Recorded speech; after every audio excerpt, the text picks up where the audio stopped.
Hey, thanks for making it to Veterans InfoTap. I'm glad you made it. Veterans have a big problem that stands in front of them and in the way when it comes to accessing disability benefits. We all know when you were in service, you were absolutely pretty much told, do not go to medical, sick call, the battalion aid station, whatever it's called. Don't go.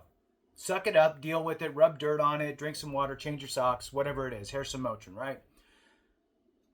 Now, after you're out and you're looking to file your claim, you're getting denied. And you're getting denied because you're missing the Nexus. The Nexus is the big problem.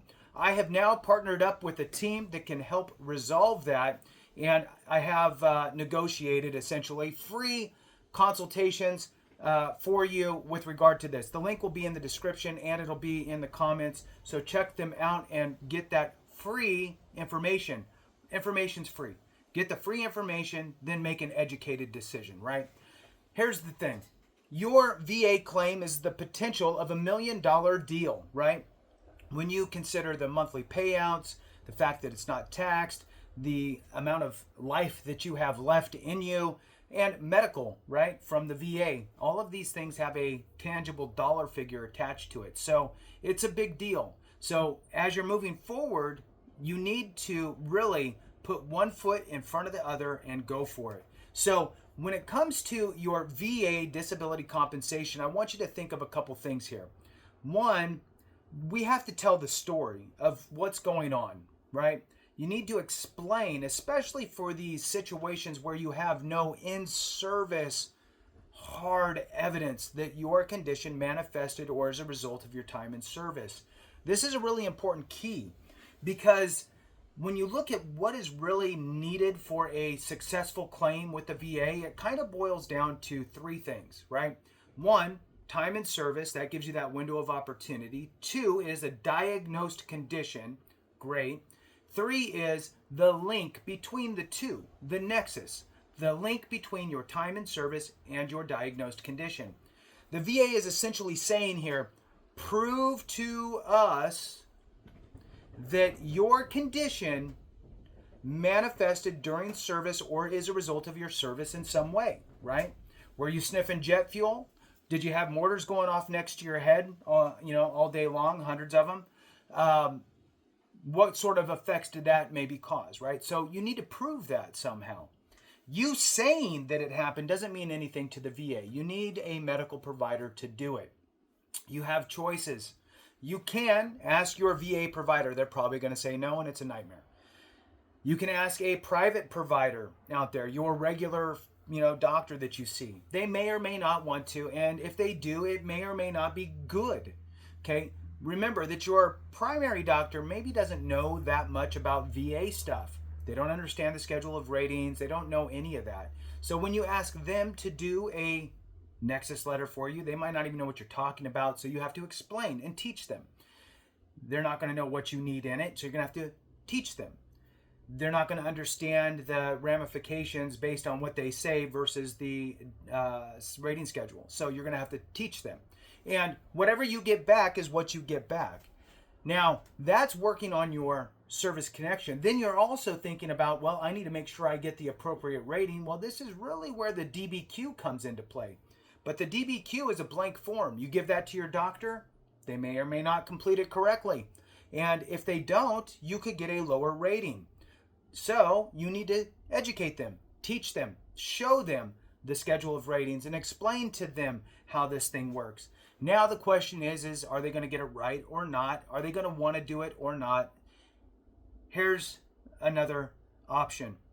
The medical team that I partnered up with will do the free consultation for you. Again, the link's in the description and in the comments. Check them out. Get the information for free. See if they can help you obtain a Nexus letter and DBQ so you can get service connected and get the appropriate rating. Those two things are instrumental in your success with the VA.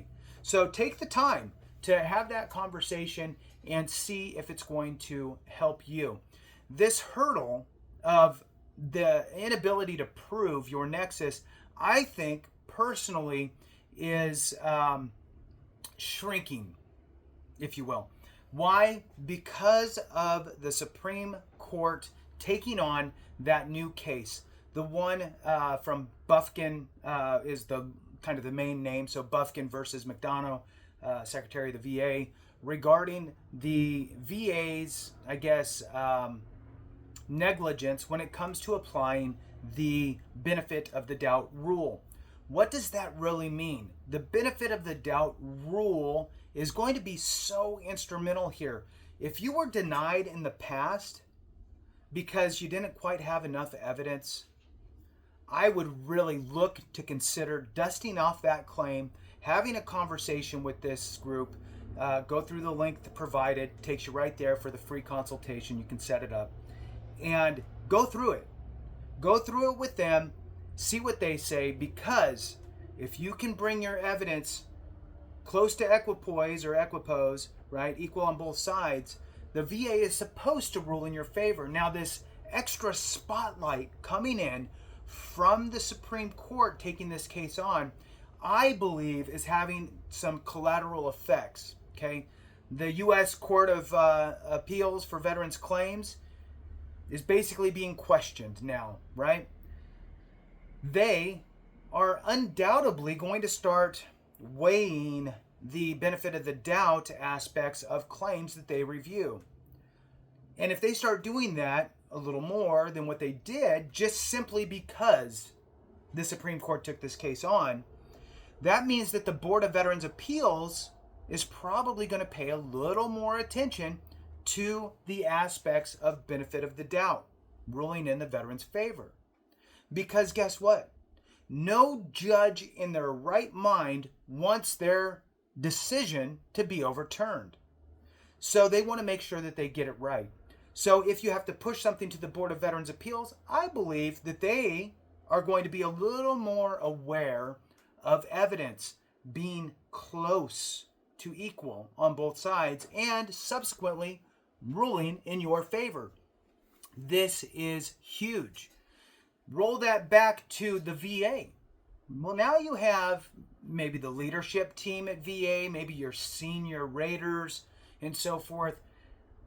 When you disagree with their decision and you push it to the Board of Veterans Appeals and the Board of Veterans Appeals overturns their decision, how do you think that makes that group look and feel?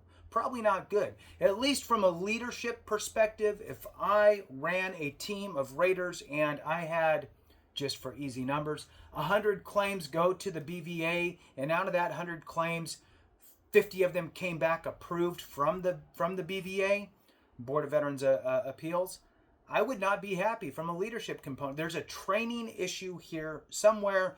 Let's see if we can find a common thread between all of these that got overturned and see if we can correct it at the VA level and not have it go to the Board of Veterans Appeals.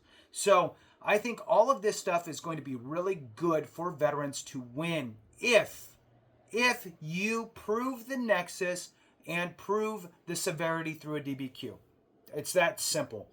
So check out the link, see what they have to say, and make an educated decision. Thanks for watching. I appreciate you. Have a great one. And remember, if we don't take care of each other, something went wrong.